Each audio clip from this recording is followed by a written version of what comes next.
Let's see. All right, ladies and gentlemen, we are going to try this one more time. I try to keep an eye on what is going on. I just spent an hour more or less talking to myself. Very strange, whatever, bizarre, very annoying. Let's see. Yeah. Well, here I am. I'm up, right? So, okay. 8 o'clock, I will tell you this. I was on at 8, okay? I was on at 8 p.m. Okay? Dadgum. I was on at 8. I talked for an hour. I gave my heart and soul. I gave my heart and soul to the show. I gave my heart and soul to the show, and it cut off my, it just ended it, and I had no idea. So, now I know better. Now I know better. We're going to go from the beginning. You know what? Luckily, I do so well as far as, taking things easy. Yeah. So, all right.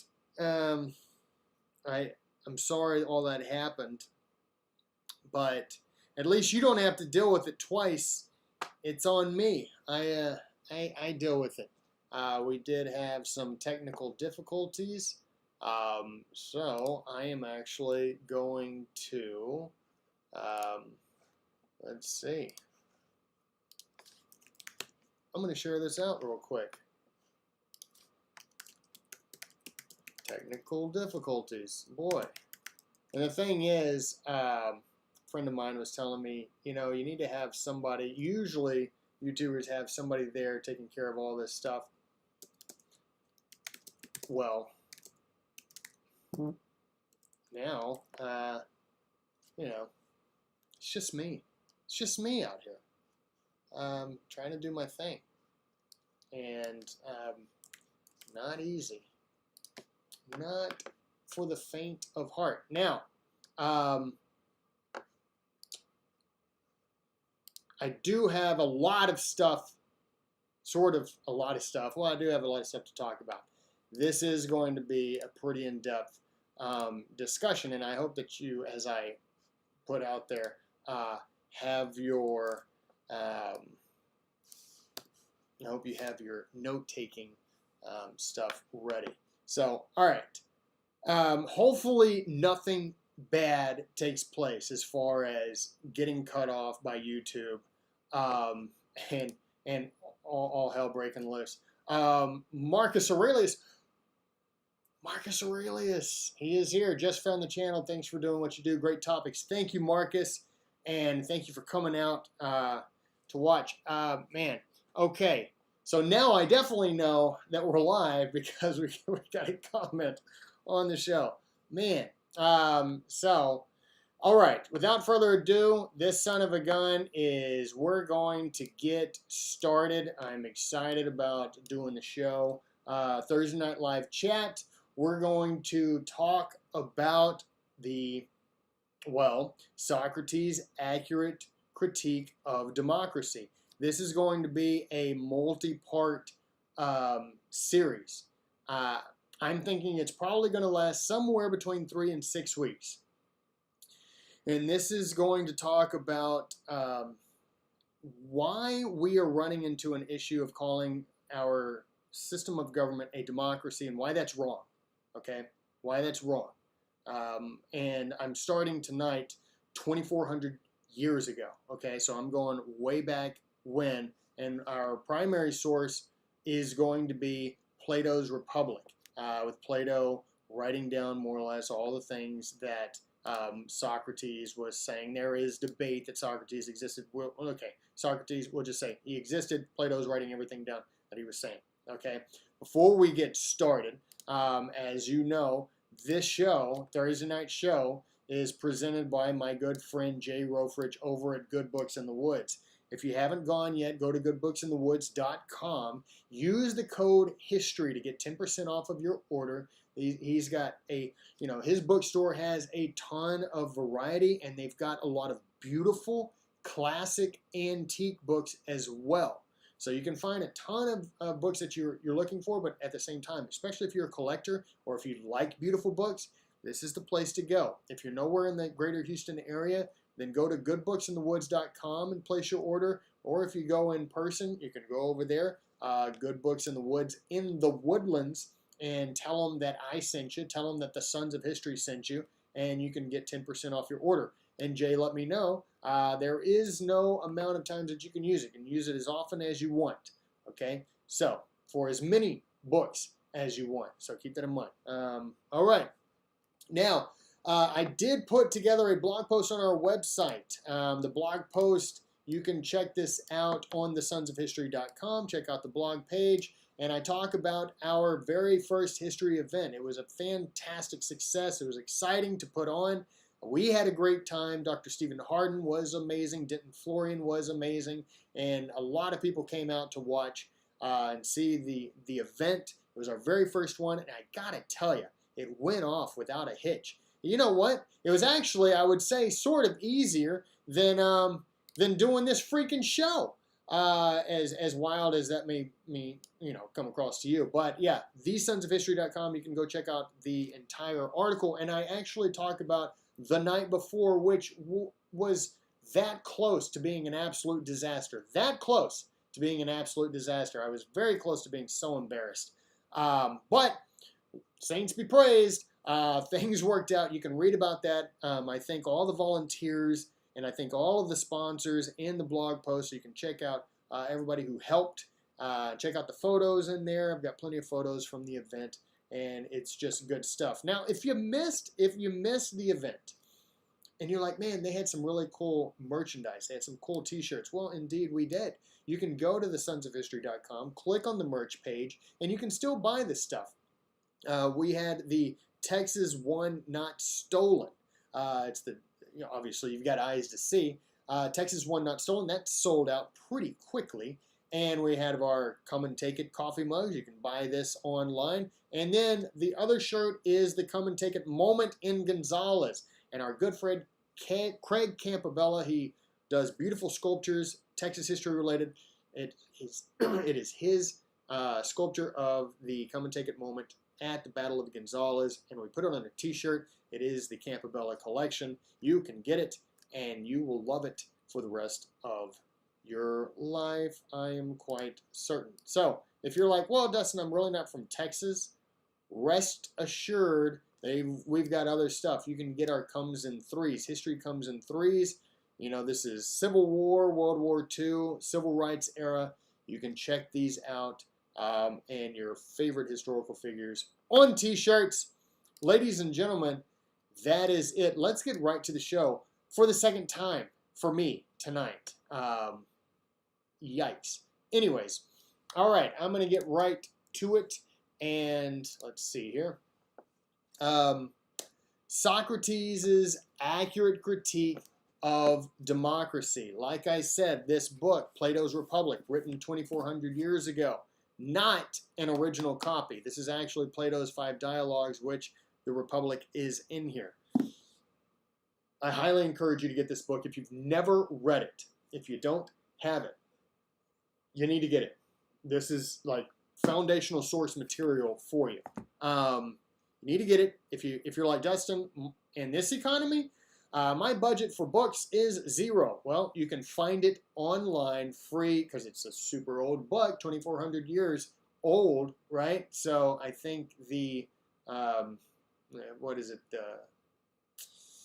You get 7 years to have something as your own. People help me out. Somebody chat. Somebody put that word in there. All right. If you put it in there, I'd be greatly appreciative. But if you don't, we'll move on. So you can get it online.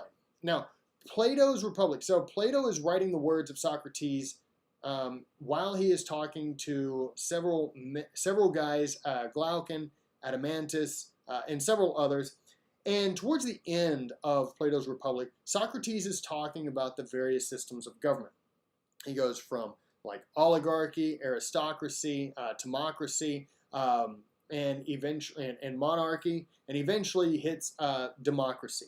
And that's what we're going to be talking about tonight. I'm going to give you the definition of democracy and republic. Okay, the definition of democracy, according to Webster's dictionary, we're sticking with the American definition because we're talking about the American system of government. It is this. Democracy is a government in which the supreme power is vested in the people and exercised by them directly or indirectly through a system of representation, usually involving periodically held free elections. Sounds pretty familiar, sounds spot on, right? The definition of a republic is a government having a chief of state, who is not a monarch, not a king or a queen. A government in which supreme power resides in a body of citizens, right, entitled to vote, and is exercised by elected officers and representatives responsible to them, to us, and governing according to law. So, you may be thinking, well, Dustin, those sound, they sound similar. Well, okay. Then why is it that we never hear the word democracy? I mean, we only hear the word democracy. We never hear the word republic. And the thing is, ladies and gentlemen, I think that is on purpose. I think that is done with a purpose, and it's not a good purpose either. And I'm going to, over the next few weeks, discuss why I think that is and why I think that is not a good thing. So, in reality, we live in a system that was created to break down or break apart power in order to keep it from being consolidated, even to keep it from being consolidated in the hands of that body of citizens or the people, okay? Power placed in one set, in one entity, in one group is not good. It is dangerous, and we need to understand it. Democracy, however, the term is thrown around so often, and it is used in order to define America's system of government, and it is actually deceptive. Now, I've heard numerous, ways of describing America's system of government. We've got the Democratic Republic. We've got the Republican democracy. We've got the Constitutional Republic. We've got democracy. We've got republic. And even the old Wall Street Journal got in the mix. This was sort of weird. I have actually never seen this one before. It was the world's oldest constitutional democracy. And look, I'm a bit of a fan of the Wall Street Journal, but constitutional democracy, I've not actually ever heard of that one. There are differences in those definitions between democracy and republic. The democracy is through the people or through their representatives, and it stops their free elections, right? And it's this whole idea of majority rule at all times, right? There's the issue. The republic is you've got the consul or you've got the executive, the president, right? And then you also have the body of citizens of that state, right? They're the ones who get to vote. It's not everybody gets in, everybody gets to be involved. No, it's not like that, okay? It is the body of citizens. So there are some restrictions on who gets to vote. There's an age limit on there, for an example. And we've also had a number of, illegitimate, if you will, restrictions in our past. But moving on from that, you also have that these people who are elected by the citizens are also governed by the law. So the law actually is supreme. So we, the citizens, put these people into power, but even then, they're not just able to willy-nilly do whatever the heck they want to. They are actually governed by the law, the Constitution, right? So I want to acknowledge that this may seem this little irk that I got with democracy being overused. It may, from your perspective, seem that I am overstating the situation, but I implore you, ladies and gentlemen, please, I implore you, I am not overstating the issue. And Socrates is going to help us get there and tell us exactly why this is the case, okay? And I want to start with this. Tyranny naturally arises out of democracy. What? And the most aggravated form of tyranny and slavery out of the most extreme form of liberty. That is some wild, I wanted to start off with that wild statement from Socrates in Plato's Republic. Give me a moment. Now, another book that I hope that y'all read, run across is Madison's Notes on the Constitutional Convention. You can take my word for it, but don't. Figure it out for yourself as well. Now, this is months and months of notes, because this is the entire Constitutional Convention from the beginning to the end of the summer of 1787. Okay, James Madison, considered to be the father of the Constitution, wrote all of these notes. Okay, but it is really enlightening to read it and figure out exactly how they wanted to form this system of government. And they didn't agree on a lot of stuff. That is what is so great. It's not like they were just constantly, oh yeah, I was thinking the same thing as you. Yeah, exactly. I love it. Yeah, okay, do it. Right, okay. Like everybody's agreeing. No, there were some real knockdown dragouts. Even things that they agreed to at the beginning. They decided, like way later, you know what? Let's revisit that whole thing, okay? Here's the thing. Constitutional Convention puts in written form the promise that was made to us by the Founding Fathers, that the American people would be provided a system of government, and that system of government would be the Republican system of government. Not just at the national level, but also a promise at the state level. So, whether you understand this or not, it doesn't matter.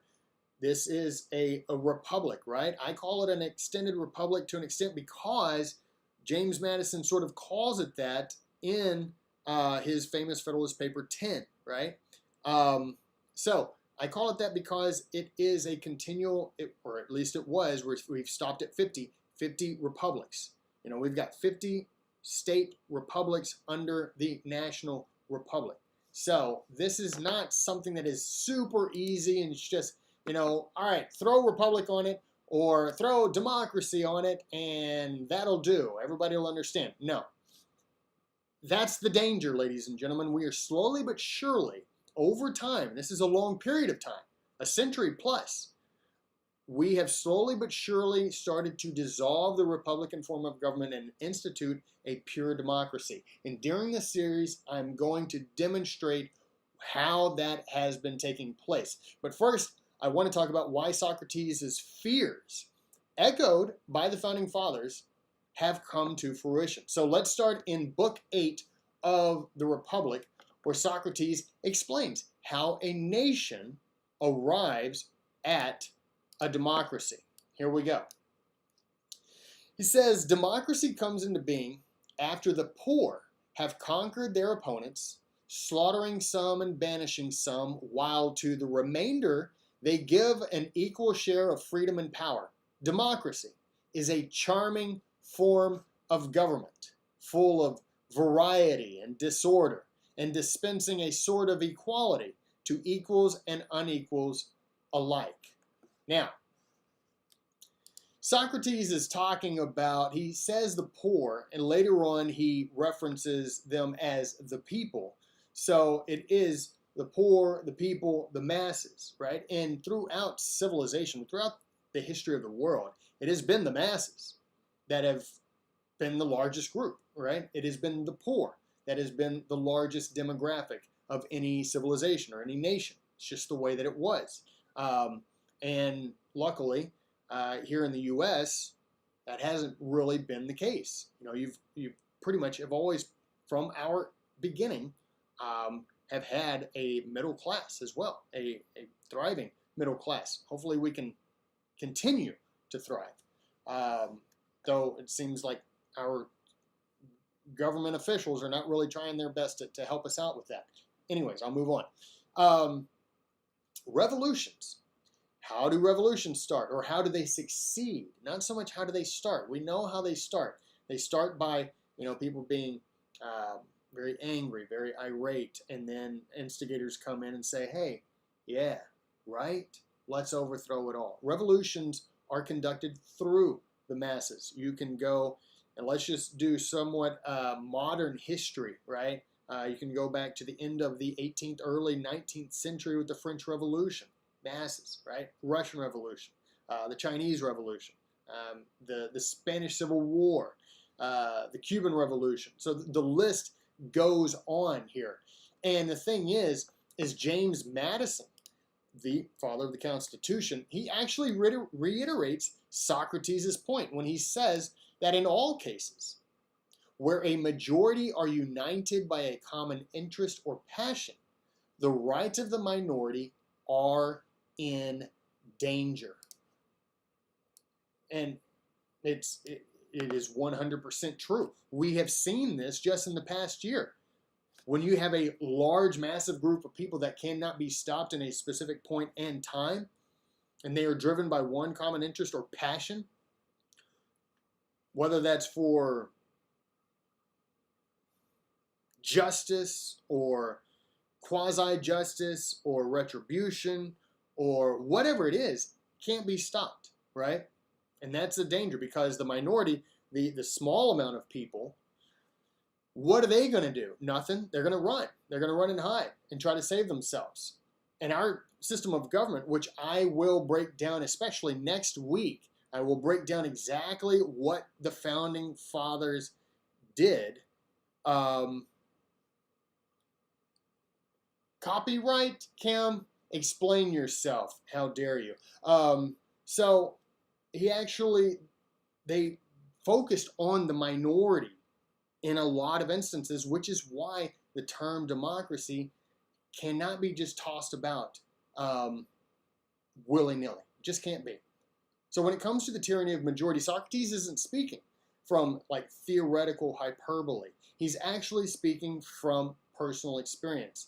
His personal experience with the Athenian democracy, okay?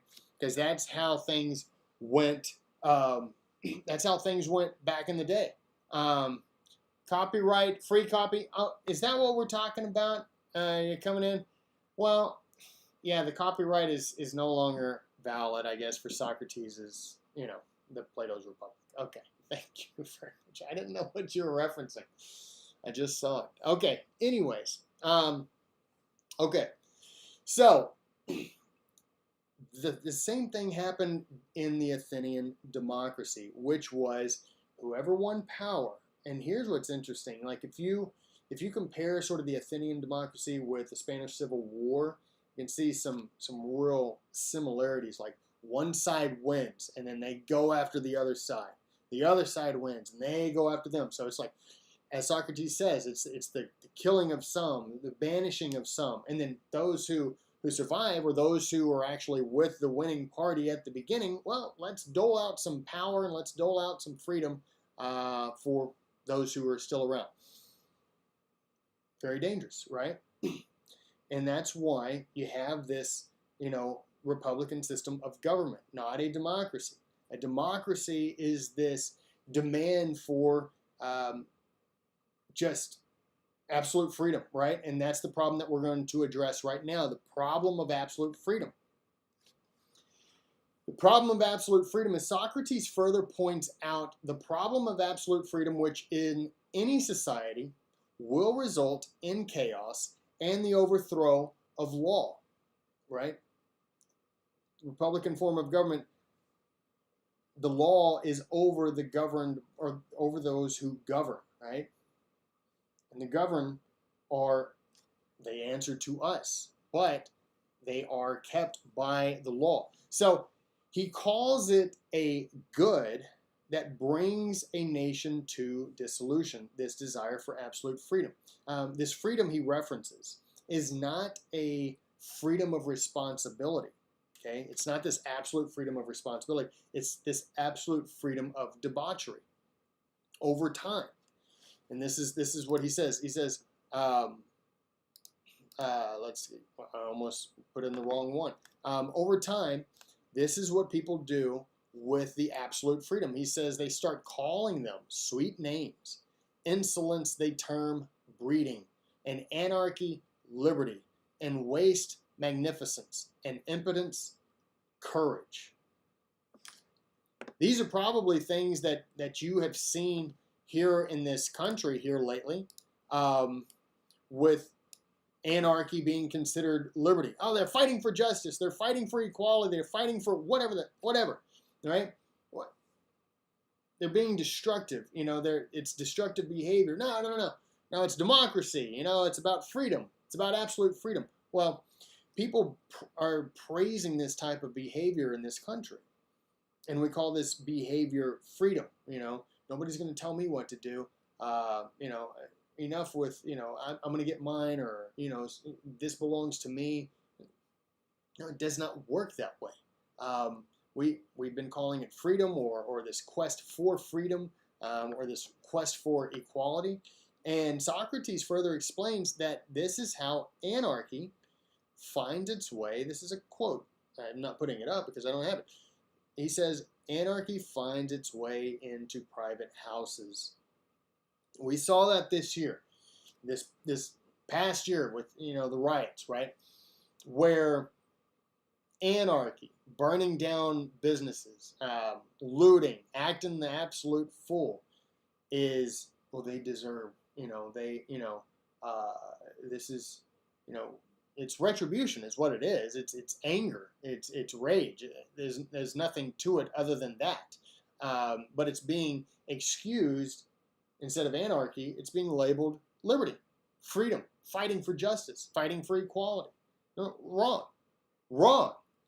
And this is how anarchy finds its way into private houses. We saw clips, this year of people saying, you need to give your houses to us, or you need to give your property to us. Well, guess what? This happened numerous times in revolutions. This happened during the Spanish Civil War, taking over people's property. The Russian Revolution, get rid of the farmers. That property belongs to us now. The Chinese Revolution, that belongs to us. The French Revolution, right? It's no good. They start taking over things, and it's pushed through majority rule. We are the majority, we're the masses, so we get to dictate, and therein lies the danger. Emily, thank you very much. I appreciate that. Yeah, thank you for. All right. Here are some more symptoms, and that's one of the symptoms that Socrates points out. Is anarchy finds its way into private houses. Another symptom is this: the father grows accustomed to descend to the level of his sons and to fear them. And the son is on a level with his father, he having no respect or reverence for either of his parents. And this is his freedom.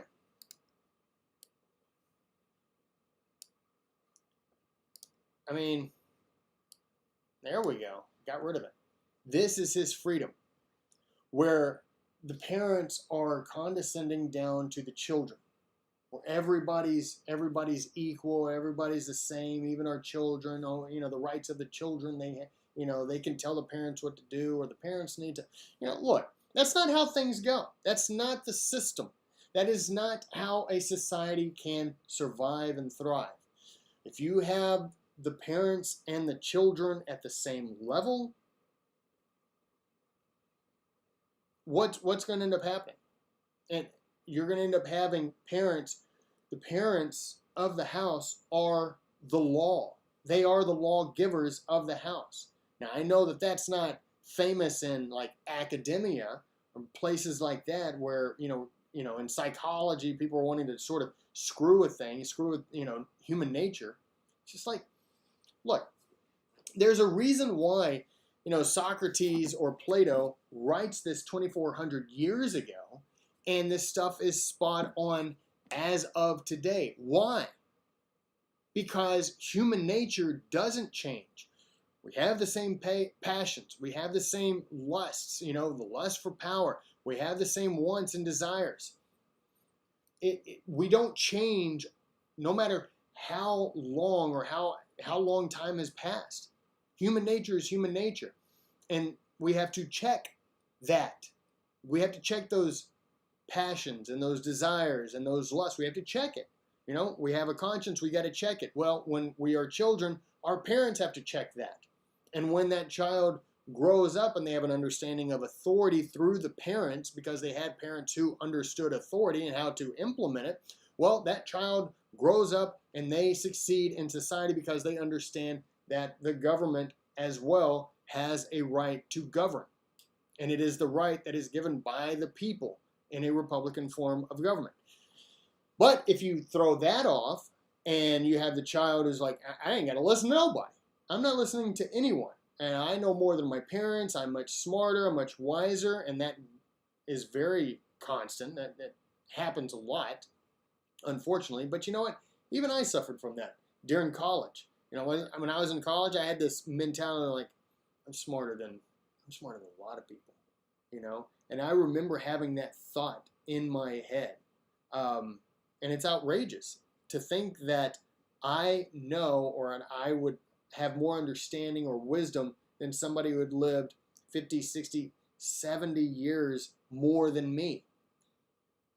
It's insane to think that way. But there are a lot of people who get caught up in, you know, learning and different things like that, and that's fine.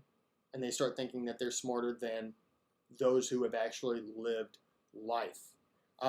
So moving on to the next slide, this is another symptom that Socrates points out.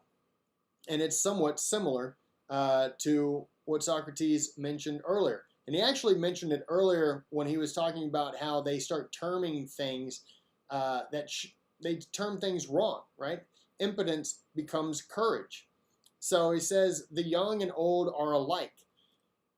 And the young man is on a level with the old and is ready to compete with him in word or deed. This is when you call impotence courage. Impotence is when you just lash out or you disrespect those who are deserving of respect. The elderly, the old, the wise, right? Those in authority. We call it courage. Oh, so courageous. And the old men condescend to the young. They are loath to be thought morose and authoritative, and therefore they adopt the manners of the young. That is a bizarre society. But it's happening here in America where parents or people in authority, they're like, I just want to be cool. You know, I want to be like, you know, hey, you know, what's up? You know, I don't know. I don't know if they do that, but there are those who just want to be like accepted by the younger generation, or they want to be considered cool. It's like, that's not your role in life, man. That's not your role. Like, your role in life is to actually be the law or be a mentor. Like, I'm in Young Life, right? And I hang out with the high school kids. It's a student organization, Christian student organization, and I'm there to be a mentor to the young boys, the young high school boys. And I'm there to be, you know, to hang out, have fun, joke, laugh, talk, whatever. But at the end of the day, I am there to be a mentor, somebody to be taken. And if I'm only there to be like saying stupid jokes or acting the fool, there's no point in me being there. I am doing no good. They might as well just have another high school boy there in my place. So, I think I'm getting a little choppy. Ran into the issue earlier. I did the entire show by myself. So, this is a symptom of democracy, as Socrates is stating it. A symptom of democracy where everybody is put at the same level. You know, the equality is just doled out, and we're all cool, we're all great, we're all the same. You know who else? And speaking of, now, I'm obviously having some internet connection. So this is what I'm talking about. I'm gonna take a drink break.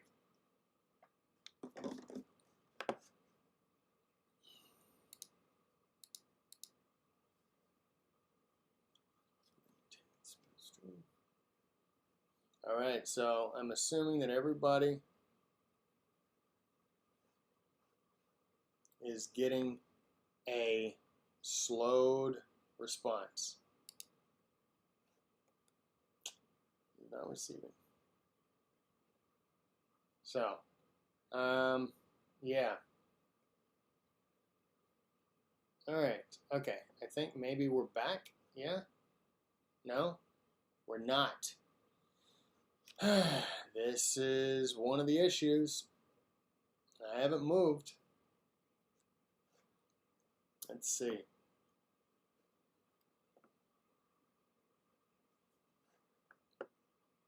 All right.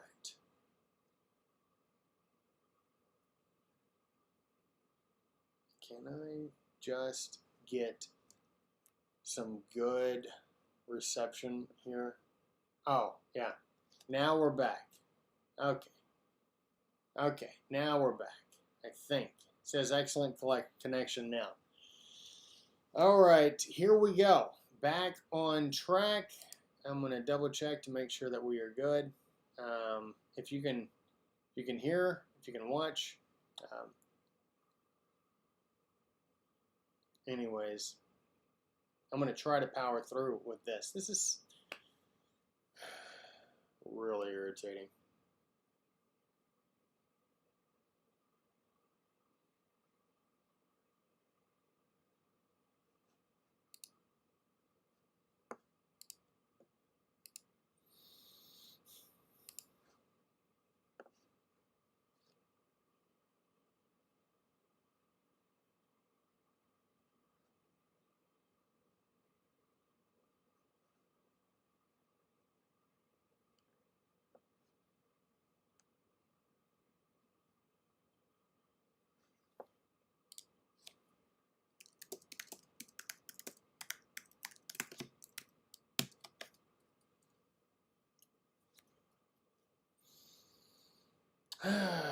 Let's see.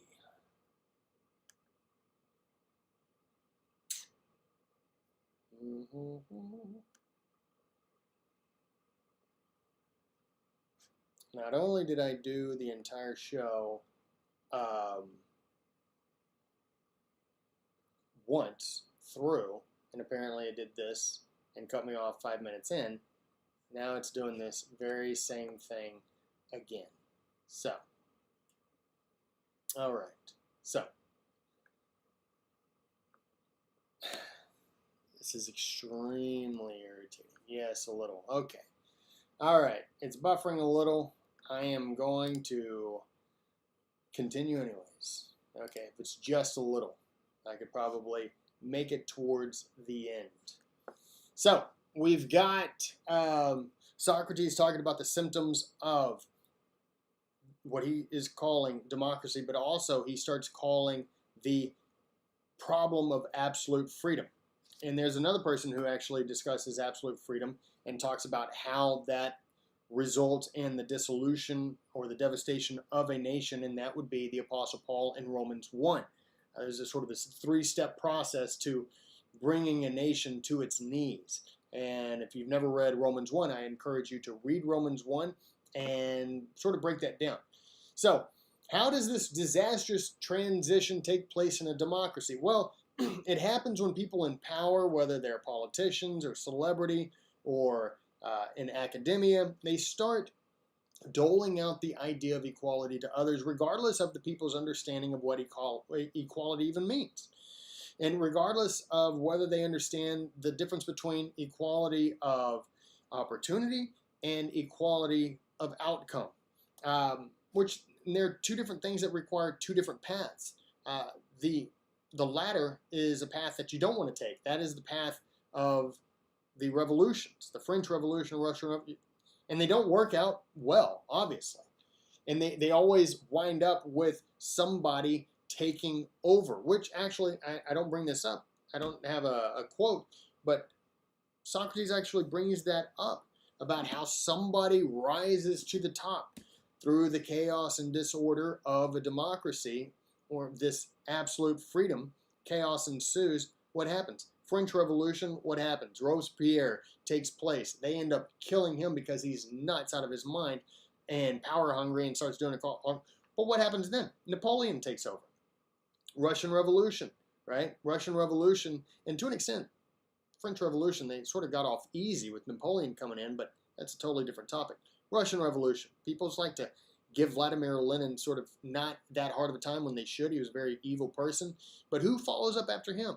Joseph Stalin, one of the most wicked, if not the most wicked man of the 20th century, if not history altogether. The Chinese Revolution, who takes over? Mao. What a great guy. Tens of millions of people just dead, slaughtered, starved to death. And, you know, you've got the Cuban Revolution. You've got the Spanish Civil War. Who arises from those? Fidel Castro, you know, Francisco Franco. And so you've got these dictators that rise to the top. And this is exactly what Socrates talks about in Book 8 of Plato's Republic. It's fascinating.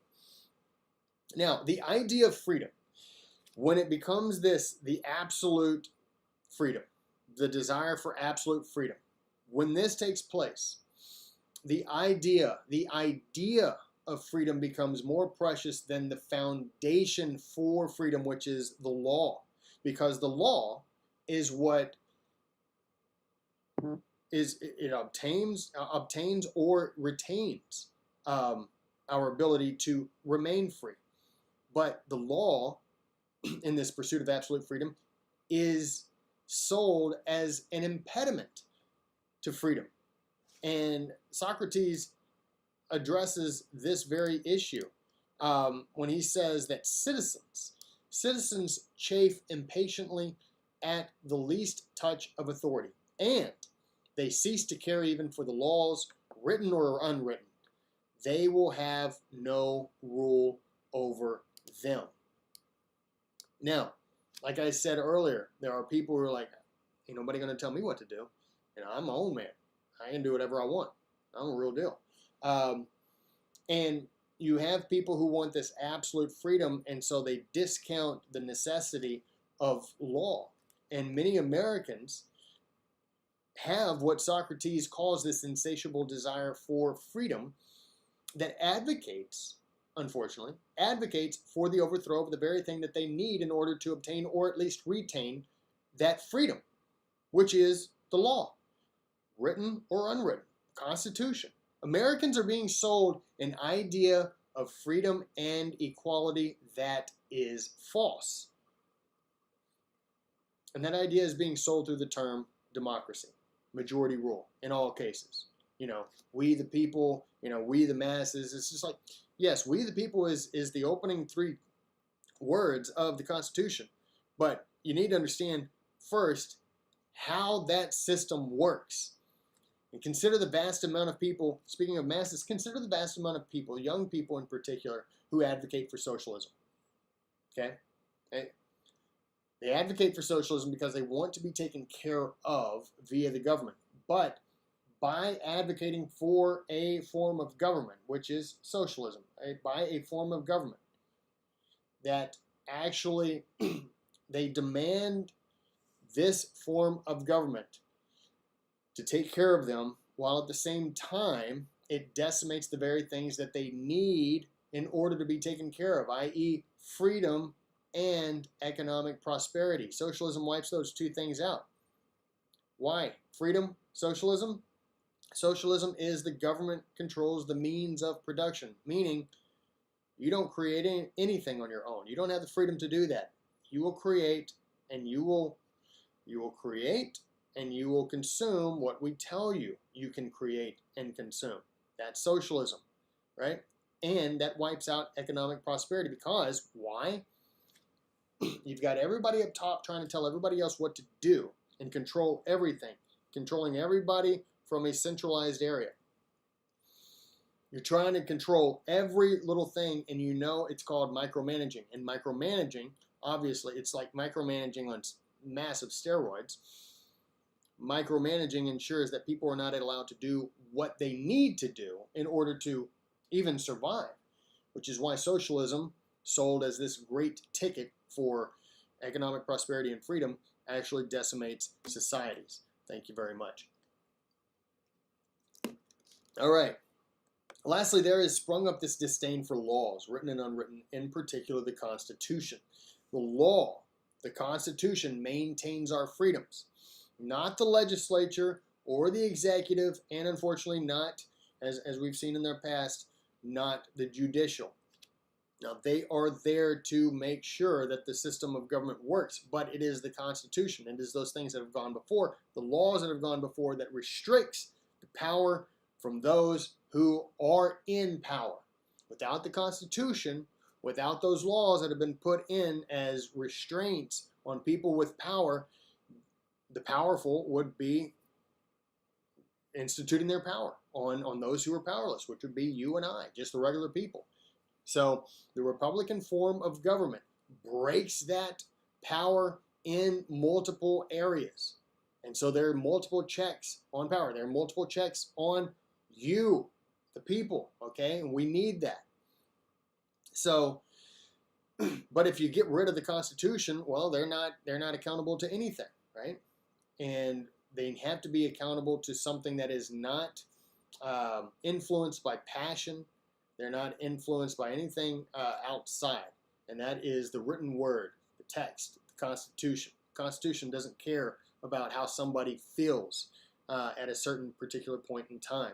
They don't care about what arguments there are for undoing an amendment or a law. Doesn't care. Okay, it is dead to that, and that's good. Thank God. So. A structured republic, of which we are, restrains the passions of democracy. Although not fully, that would be impossible, okay? But what becomes of a country promising unrestricted freedom via the idea of democracy? Well, it's not good. It is called chaos. This doesn't mean that we don't have democratic principles, because we do. But it is the people, because it is the people that elect the officials. That's the democratic process. And I'm going to dig deep into that next week. And I want to give you a quote from George Mason.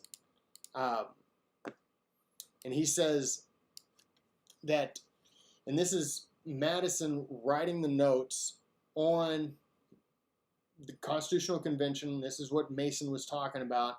And he's saying Mason argued strongly for an election of the larger branch by the people. Okay?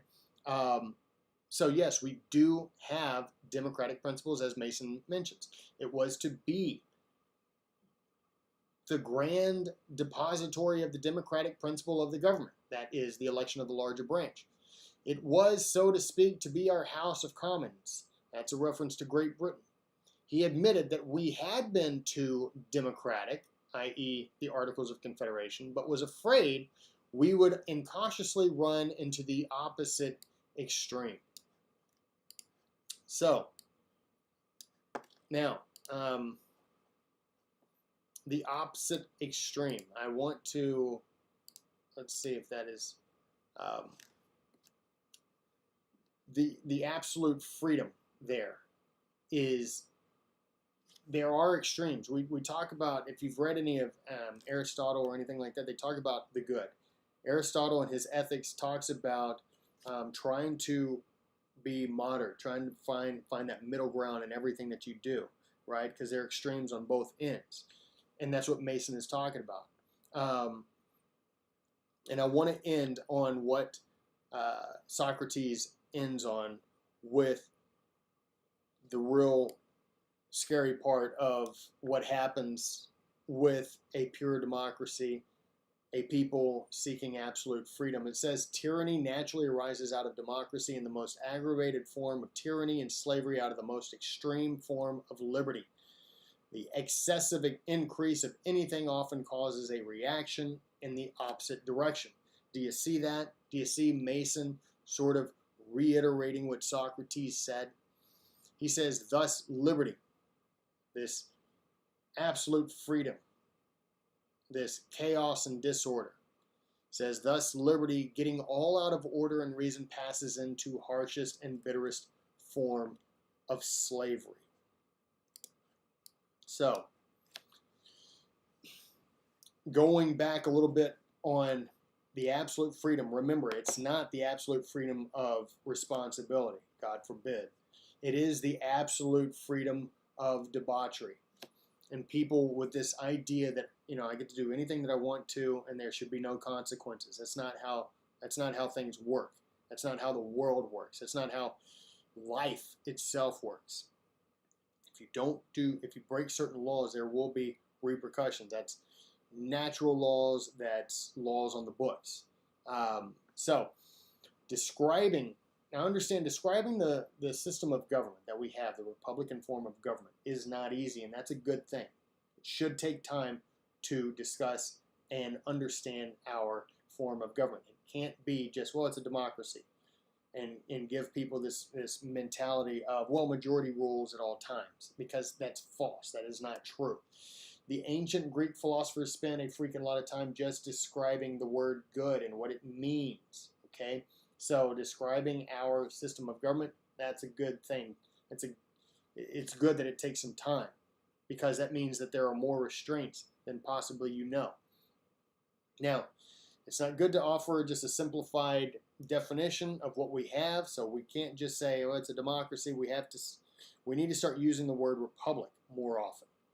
So next week, I'm actually going to discuss why and how our founders broke down the elements of power, and how the modern American has succeeded in undoing some of it, a lot of it actually, and may possibly pull the entire system under in the name of democracy. So don't be fooled, ladies and gentlemen. Don't be fooled by the idea of what we are. We are a Republican system of government. That was a guarantee made by the founding fathers, and I'm going to dig deep next week, and hopefully freaking start on time if this stupid thing would, allow me. So irritating, but anyways, just my second time to go through it. But that is it for the show. I hope you join me next week. I will start at 8 o'clock. At least I will be under the impression that I started at 8 o'clock, and hopefully this won't be all slow at points in time like it was tonight, which is extremely irritating. I hate it. I hate it. I hate it. To quote what's his face from Waterboy. But anyways, all right, ladies and gentlemen. Well, I hope that you got something out of this. If you haven't yet, go check out goodbooksinthewoods.com, and also, if you get the chance, get your Plato's Republic, and also get your notes on the Constitutional Convention by